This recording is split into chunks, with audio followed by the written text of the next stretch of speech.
Hey guys, MUR-LOCK 68 here. Hope everybody's doing well. So by now you've seen the American 3700. I showed you the LSDA, the Locksmith Dealers of America, and then I showed you the upgraded 6-pin version. I did dig up a couple more of these. I had some in the box. Well, these came without cores, just so you guys know. I put cores in a long while back. So this one here I'm going to bring you today is yet another one. I might bring back a few for you. And this one here I've put a Schlage 6-pin core in there. And that's brand spanking new, as you guys can tell. And they're all from the same batch, it appears, made in 01, February of 01. I was thinking I was going to try and leashy this one, only because I have put spools in here. So let's go ahead and see what this thing reacts like with some spools in it. And then I'll just, if I'm able to get into it, I'll show you what I put in it. So let's give it a shot. This 37, it's actually 3702 they call it. That's a click on 1, click on 2, nothing on 3, 4, and I've not tried this yet, so we're gonna go through it together. A little movement on the core there on 5. Maybe a little more movement there on 6. Let's go over to 1. We got nothing.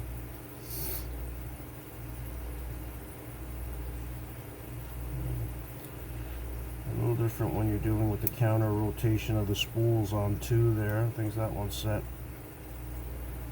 Let's go over to 3. Okay, counter rotation, I think I set that one.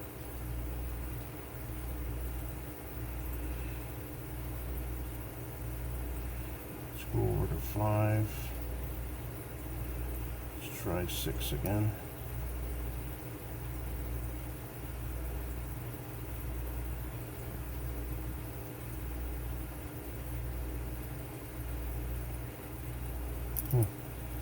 I might have dropped something there.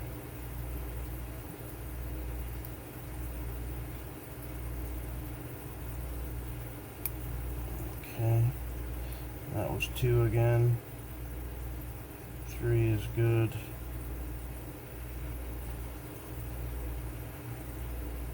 Nothing on 4.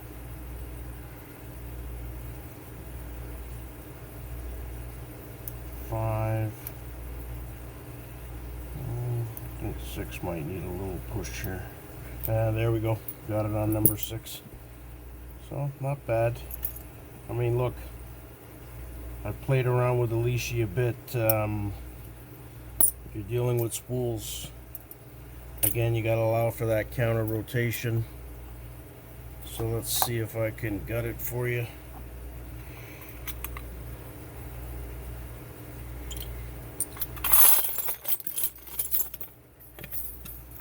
Usual messy style of mine.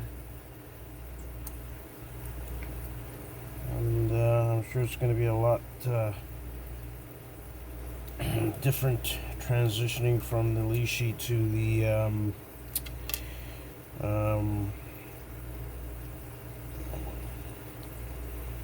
single pin pick. I will bring it back. So basically I just put the cap in and over it. I'll wipe this down.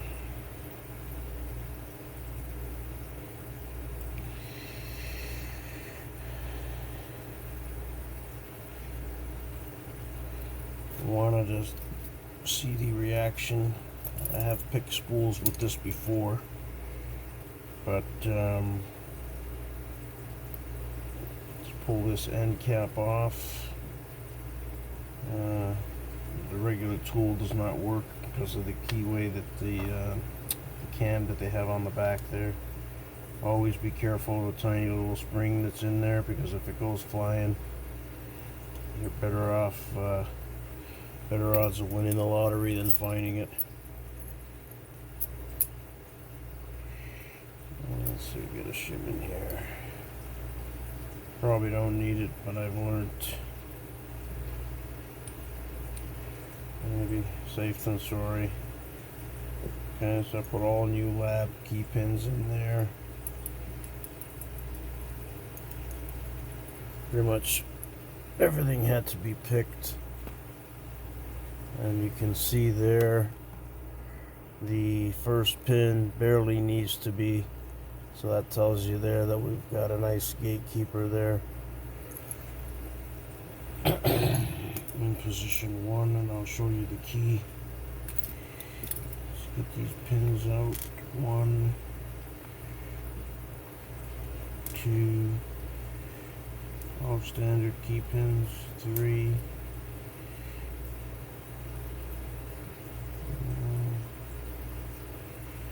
4, 5.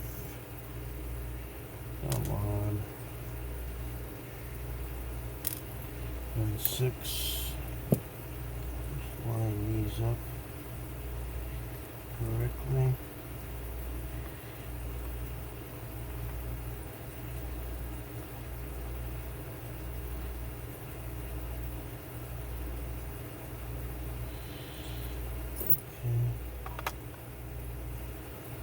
I don't know where I got that core from, but has the construction capabilities as well. Like somebody did some filing down on that as well, not me anyway.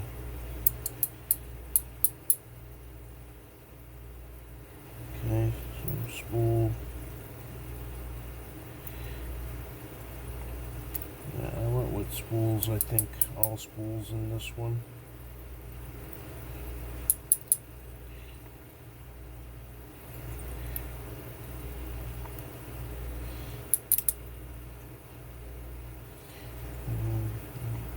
Pay particular attention to the spool in position 4 with that nice sharp edge.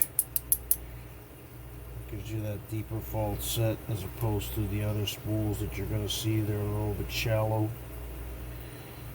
Let's go to 5.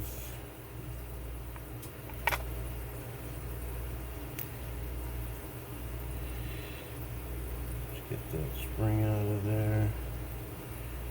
Let's go to 6. I went with another one of those sharp spools. So 6 spools, guys.